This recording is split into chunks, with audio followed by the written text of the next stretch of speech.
Hello friends, welcome to my channel. இன்னைக்கு Tuesday morning கேரளாவோட ஆத்தென்டிக்கான food try பண்ண போகிறோம்.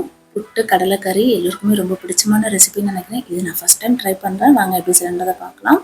So ஒரு கப்பு கடலை, கருப்பு கொண்ட கடலை வந்து பார்த்தீங்கன்னா நான் முதல் நைட்டு ஊற வச்சுட்டேன். கொஞ்சமாக கல்லுப்பு, கொஞ்சம் மஞ்சத்தூள் போட்டு ஒரு 3 விசில் போட்டு எடுத்துருங்க. ஒரு கடாயில் வந்து நம்ம கொஞ்சமாக தேங்காய் ஆட் பண்ணிக்கலாம். இது தேங்காய் எண்ணெயில் செஞ்சிங்கன்னா அந்த கடலைக்கறி சூப்பராக இருக்கும். கொஞ்சம் கடலை எண்ணெயும் சேர்த்துக்கோங்க. ஒரு பெரிய வெங்காயம் ஸ்லைஸ் பண்ணது, ஒரு பச்சை மிளகா, கொஞ்சம் கருவேப்பிலை, பூண்டு, இஞ்சி வந்து இடிச்சு போட்டால் சூப்பராக இருக்கும். நல்லா வந்து வதக்கிக்கோங்க. ஒரு தக்காளி ஸ்லைஸ் பண்ணது, அதையும் வந்து நல்லா வந்து வதக்கிக்கோங்க.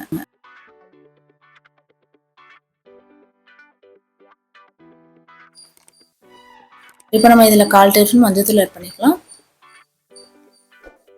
1/2 டேபிள் ஸ்பூன் வெறும் மிளகாத்தூள், ஒரு 1/2 டேபிள் ஸ்பூன் தனியாத்தூள், ஒரு 3/4 டேபிள் ஸ்பூன் அளவு குழம்பு மிளகாத்தூள் ஆட் பண்ணிக்கோங்க. நான் எந்த டேபிள் ஸ்பூன் அளந்திருக்கணும் அதுலேயே நீங்கள் ஆட் பண்ணிக்கோங்க. அப்போ தான் நல்லாயிருக்கும். ஸோ எல்லாத்தையுமே நல்லா மிக்ஸ் பண்ணி விட்டுருங்க. கொஞ்சமாக சோம்பு, ஒரு 1/2 டேபிள் ஸ்பூன் சோம்பு அப்படியே இந்த ஸ்டேஜில் ஆட் பண்ணிக்கோங்க. கடலை வந்து பார்த்தீங்கன்னா 4 விசிலே நல்லா வெந்துருச்சு. அதையும் வந்து ஆட் பண்ணிக்கலாம். ஸோ இது நல்லா வந்து அப்படியே சிம்மில் வச்சு நீங்கள் வந்து இது பண்ணிக்கோங்க. கொஞ்சமாக தண்ணி விட்டு அது நல்லா வந்து கொதிக்கட்டும். ஸோ இந்த பக்கம் நம்ம வந்து தேங்காவை வந்து பால் எடுத்து வச்சுக்கலாம். ஸோ இப்போ பாருங்கள், நம்மளுக்கு நல்லா வந்து இதுவாகிடுச்சு. இந்த சைடில் நம்ம வந்து புட்டுப்பொடி வந்து நான் ராகி புட்டுப்பொடி தான் எடுத்துருக்கேன், டபுள் ஹார்ஸ் அந்த இதுலேருந்து. ஸோ கொஞ்சமாக இதில் ஒரு 1/2 டேபிள் ஸ்பூன் உப்பு ஆட் பண்ணிவிட்டு கொஞ்சமாக தண்ணி விட்டு நல்லா வந்து பிடிக்கிற அளவுக்கு பிணைஞ்சு வச்சுக்கோங்க. நான் வந்து கொஞ்சமாக இந்த புட்டில் கொஞ்சம் தப்பு பண்ணிட்டேன். அதாவது நல்லா வந்து லைட்டாக தண்ணி தெளித்து நல்லா வந்து ஈரப்பதமாக இருக்கும் அந்த மாவு. அப்போ தான் வந்து புட்டு வந்து ரொம்பவே சூப்பராக இருக்கும். ஸோ நான் ஃபஸ்ட் டைம் செய்கிறதுனால கொஞ்சம் எனக்கு சொதப்பு இருக்குது. நீங்கள் வந்து நல்ல புட்டு செய்ய தெரியும்னா நீங்கள் தாராளமாக ட்ரை பண்ணி பாருங்கள், ரொம்பவே சூப்பராக இருக்கும்.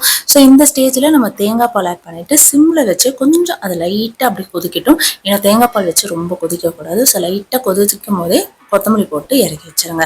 சூப்பராக நம்ம கடலைக்கறி ரெடி ஆகிடுச்சு. இப்போ நம்ம புட்டு பார்க்கலாம்.